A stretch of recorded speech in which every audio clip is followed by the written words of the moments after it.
Hello everybody, welcome back to my YouTube channel. So आज हम करने वाले हैं हिस्ट्री का chapter an empire across 3 continents in one shot.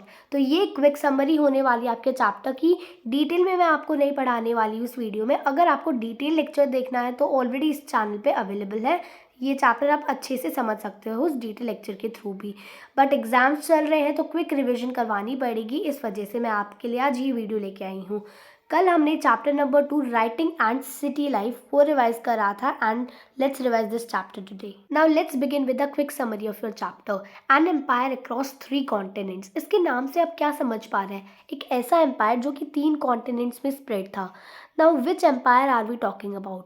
Roman empire. ठीक है, Roman empire was spread across 3 continents, Europe, West Asia and North Africa. इन 3 continents में रोमन एम्पायर स्प्रेड था। अब रोमन एम्पायर के बारे में हमें पता कहाँ से चला? कौन कौन से सोर्सेज थे जिनसे हमें रोमन एम्पायर के बारे में पता चला? So basically there were 3 broad sources: text, document और मटीरियल रिमेन्स। टेक्स्ट, कौन कौन से टेक्स्ट से हमें पता चला? Letters, annals, sermon, speeches, law. Documents, जैसे कि जो डॉक्यूमेंट्स पेपर्स स्क्रॉल्स पे लिखे जाते थे ना, वो डॉक्यूमेंट्स हमें मिले हैं। बहुत सारे मटेरियल रिमेन्स जैसे कि मॉन्यूमेंट, पोट्री, कॉइन्स, ये सारी चीज़ें जो है वो पीछे रह गई हैं, जिनसे हम रोमन एम्पायर को ट्रेस करने की कोशिश करते हैं। Now phases of Roman empire. Roman empire को ब्रॉडली 2 फेजेस के अंदर कैटेगराइज किया जाता है: अर्ली रोमन एम्पायर और लेट रोमन एम्पायर। जो भी टाइम पीरियड था 3rd सेंचुरी तक, उसको हम अर्ली एम्पायर के नाम से जानते हैं, और जो भी टाइम पीरियड था आफ्टर 3rd सेंचुरी, सो उसे हम लेट एम्पायर के नाम से कैटेगराइज करते हैं। अर्ली एम्पायर, अर्ली फेज के बारे में थोड़ा सा समझते हैं। 509 BC से लेके 27 BCE तक वहाँ पर रिपब्लिक एस्टेब्लिश थी। 27 BCE में क्या हुआ? ऑक्टेवियन ने, जो कि जूलियस सीजर के अडॉप्टेड सन थे, उन्होंने रिपब्लिक को ओवरथ्रू कर दिया और उन्होंने अपना नाम भी बदल लिया, और नाम बदल के क्या रखा? Augustus. So Octavian was no other than Augustus. ठीक है, ऑक्टेवियन ने ही अपना नाम चेंज करके अगस्टस रखा था। अब अगस्टस ने प्रिंसिपेट एस्टेब्लिश कर दिया और रीन ऑफ पीस भी। मतलब बहुत शांति भरा टाइम था अगस्टस का टाइम पीरियड, और उन्होंने प्रिंसिपेट वाला सिस्टम भी अडॉप्ट करा था, जिसका क्या मतलब है वो हम डिटेल लेक्चर में ऑलरेडी समझ चुके हैं। अब टिबेरियस अगस्टस के अडॉप्टेड सन थे। 3 मेन प्लेयर्स होते थे political history of Roman empire में। कौन कौन? एम्परर, सीनेट और आर्मी। अब जो एम्परर था उसके पास ही सारी अथॉरिटी होती थी। अब सक्सेशन कैसे होता था, यानी कि नेक्स्ट राजा कैसे बनता था? या तो जो पहले एम्परर था उसका नेचुरल या फिर अडॉप्टेड सन जो है वो राजा बनता था। इम्पॉर्टेंट एम्परर कौन कौन से थे रोमन एम्पायर में? Julius Caesar, Augustus, then Tiberius, then Trajan and then Nero. ये कुछ इम्पॉर्टेंट रूलर्स थे रोमन एम्पायर के। अब सीनेट क्या है? एक ऐसी बॉडी है जिसमें ज़्यादातर वेल्दी फैमिलीज आती हैं। ठीक है। आर्मी, आर्मी पेड होती थी और प्रोफेशनल होती थी, और एक बहुत बड़ी सी सिंगल ऑर्गेनाइज्ड बॉडी होती थी जिसे हम आर्मी कहते थे रोमन एम्पायर में। चलिए अब समझते हैं रोमन एम्पायर के एडमिनिस्ट्रेशन के बारे में। सो रोमन एम्पायर को कंट्रोल किया जाता था और एडमिनिस्टर किया जाता था और उसके अर्बन सेंटर्स की मदद से। अर्बन सेंटर का क्या मतलब है? सिटीज़ की मदद से। एम्पायर को प्रोविंसेस में डिवाइड करा गया था और उन सभी से टैक्सेस कलेक्ट किए जाते थे, हर एक प्रोविंस से। कार्थेज, अलेक्जेंड्रिया, एंटियोक, ये फाउंडेशंस थे उस इम्पीरियल सिस्टम की। रोमन एम्पायर की फाउंडेशन माना जाता था इन 3 शहरों को: कार्थेज, अलेक्जेंड्रिया और Antioch. Through local upper class in the cities, government collected tax from provincial country side. अब लोकल अपर क्लास जो लोग होते थे ना सिटीज़ में, अब वो गांव वाले इलाकों से टैक्स कलेक्ट किया करते थे। प्रोविंशियल अपर क्लास अब धीरे धीरे एलीट भी बनती चली गई। Emperor Gallienus forbade senators from military command. उन्होंने सीनेटर्स को मिलिट्री कमांड में आने से रोक दिया था। 3rd century crisis. अब क्या हुआ था ऐसा 3rd सेंचुरी में? सैसानियंस, जो कि ईरान की एक डायनेस्टी थी, उन्होंने रोमन एम्पायर को अटैक करा था बहुत बार। जर्मेनिक ट्राइब्स, जिन्हें बारबेरियंस हम कहते हैं, वो अटैक कर रहे थे ऊपर की तरफ से अलग अलग एरियाज़ की तरफ से अल्मनी, फ्रैंक्स और गोथ्स इन्होंने कैप्चर कर लिए थे रोमन एम्पायर के बहुत सारे एरियाज़। यानी कि 3rd सेंचुरी में बहुत अलग अलग जगहों से अटैक देखने को मिल रहा था एक ही टाइम पे। एक तरफ ससानियंस अटैक कर रहे थे, एक तरफ जर्मेनिक ट्राइब्स जैसे कि फ्रैंक्स, गोथ्स। 25 एम्परर इस टाइम में 47 ईयर्स के टाइम पीरियड में जो है 25 एम्परर बदले गए, मतलब इतना क्विक सक्सेशन देखने को मिला। इससे क्या पता चल रहा है कि रोमन एम्पायर ने इस टाइम में इंटरनल स्ट्रेन्स फेस किए थे। Now gender literacy culture in Roman empire. अब स्ट्रक्चर ऑफ फैमिली कैसी होती थी? न्यूक्लियर फैमिली प्रेफर की जाती थी। वेमेन का स्टेटस कैसा था? वो लीगल राइट्स एंजॉय करते थे प्रॉपर्टी को ओन और मैनेज करने में।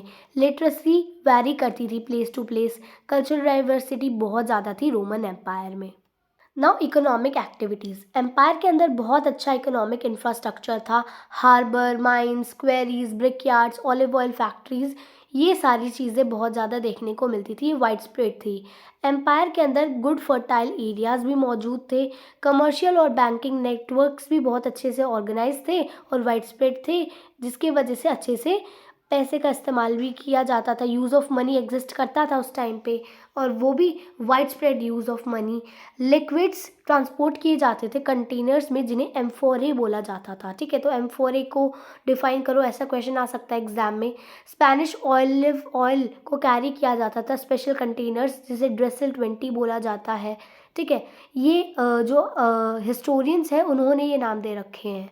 वाटर पावर का भी बहुत इफेक्टिवली यूज़ किया जाता था स्पेनिश गोल्ड और सिल्वर माइंस के अंदर। अब controlling of worker in Roman empire. Slavery बहुत ज़्यादा डीपली रूटेड थी रोमन एम्पायर के अंदर। इटली में 7.3 मिलियन पॉपुलेशन थी, उसमें से लगभग 3 मिलियन तो स्लेव्स ही थे। स्लेव्स वर एन इन्वेस्टमेंट, एक इन्वेस्टमेंट मानी जाती थी स्लेव्स। लोगों का बहुत ब्रूटल एटीट्यूड होता था स्लेव्स की तरफ। जो लोग रूरल इंडिपेंडेंस फेस कर रहे हैं, यानी कि जिनके ऊपर बहुत ज़्यादा कर्जा आ गया है, वो एज अ स्लेव सर्व करने लग जाते थे। स्लेव ब्रीडिंग भी करवाई जाती थी ताकि स्लेव का नंबर बढ़ जाए। Slave supervision was general presumption. Slave को सुपरवाइज किया जाता था। ऐसा माना जाता था अगर स्लेव को सुपरवाइज नहीं किया जाएगा ना, तो ये अच्छे से काम नहीं करेंगे। इस वजह से इनके हाथ और पैर इकट्ठे बांध दिए जाते थे। नाउ एम्पायर के अंदर सोशल हियरार्कीज कैसे मेंटेन की जाती थी वो हम देखते हैं। ये कुछ अर्ली एम्पायर के बारे में दिखाता है, और ये लेट एंटिकिटी। लेट एंटिकिटी हम किसे बोलते हैं? जो लास्ट का टाइम पीरियड था रोमन एम्पायर का, उसे हम लेट एंटिकिटी के नाम से जानते हैं। सो अर्ली एम्पायर में सबसे ऊपर सीनेटर्स थे, और फिर इक्वेस्ट्रियंस, फिर रिस्पेक्टेबल मिडिल मैन, फिर कॉमन पीपल, और लास्ट में स्लेव्स। लेकिन लास्ट में क्या हुआ? सबसे ऊपर एम्परर आ गए, फिर aristocracy, then middle class, then lower class, और लास्ट में स्लेव्स। स्लेव्स हमेशा लास्ट में ही रहे हैं। ब्यूरोक्रेसी। ब्यूरोक्रेसी कैसी होती थी? बहुत ज़्यादा वेल्दी होती थी, करप्ट होती थी, and distorted to exhaustion. Now late antiquity. 4th से 7th सेंचुरी तक जो टाइम पीरियड था, हम उसे लेट एंटिकिटी का टाइम पीरियड मानते हैं। एम्परर डायोक्लेटियन 284 सी से 305 सी तक रहे थे राजा। उन्होंने cut back the empire, empire को काट दिया था, यानी कि जो भी फालतू के रीजंस है ना, उन्हें अपने एम्पायर में से डिडक्ट कर दिया था। उन्होंने फ्रंटियर्स को फोर्टिफाई किया था। उन्होंने मिलिट्री को और सिविल वर्क से जो है सेपरेट कर दिया था। उन्होंने मिलिट्री कमांडर्स की पावर को इंक्रीज कर दिया था। प्रोविंसेस की बाउंड्री रिकॉग्नाइज कर दी थी, और उन्होंने एम्पायर को 2 पार्ट्स में बांट दिया था, ईस्टर्न और वेस्टर्न। ठीक है, ये हो गया वेस्टर्न और ये हो गया ईस्टर्न। उनकी गलती के वजह से लास्ट में एम्पायर के 2 हिस्से हो गए थे। अब एम्परर कॉन्स्टेंटाइन के बारे में जानते हैं। सो 307 सीई से लेके 337 सीई तक उन्होंने रूल करा। उन्होंने क्रिश्चियनिटी को ऑफिशियल रिलीजन जो है डिक्लेयर कर दिया। सॉलिडस यानी कि जो गोल्ड कॉइन्स थे ना, उन्हें इंट्रोड्यूस करा था एम्परर कॉन्स्टेंटाइन ने। तो बहुत इंपॉर्टेंट क्वेश्चन बनता है यहाँ से। सेकेंड कैपिटल उन्होंने एस्टेब्लिश करा था कॉन्स्टेंटिनोपल।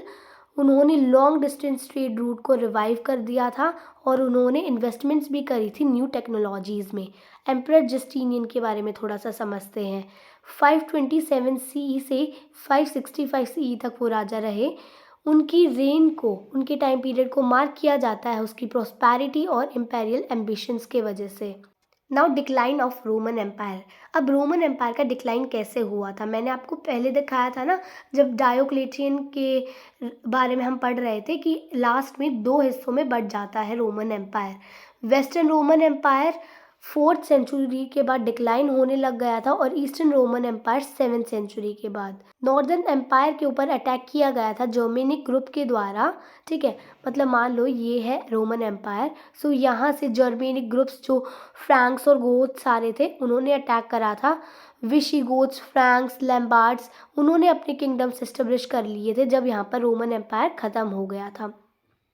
ईरानियन आर्मी का भी इन्वेजन देखने को मिला था ईस्ट में, ठीक है। यहाँ पर ईरान अटैक कर रहा था।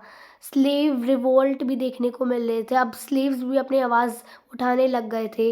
अब एम्परर बहुत ज़्यादा वीक हो गए थे इस टाइम पे, क्योंकि इतना ज़्यादा अटैक हो रहा है, इतनी जगह से अटैक हो रहा है, कहीं से भी एम्पायर बच नहीं पा रहा है। इससे क्या समझ पा रहे हैं कि एम्परर्स जो थे वो इतने पावरफुल नहीं थे, बहुत ज़्यादा वीक एम्परर्स थे। और अब इस्लाम का भी राइज देखने को मिल रहा था। सो ये था गाइज आपका chapter an empire across 3 continents. So इसको हमने बहुत अच्छे से रिवाइज कर लिया है, क्विक समरी ले ली है पूरे चैप्टर की, और आई होप आपको बहुत अच्छे से समझ में आया होगा। एंड नेक्स्ट वीडियो बहुत जल्द आएगी, उसके अंदर हम आपका नेक्स्ट चैप्टर रिवाइज करेंगे।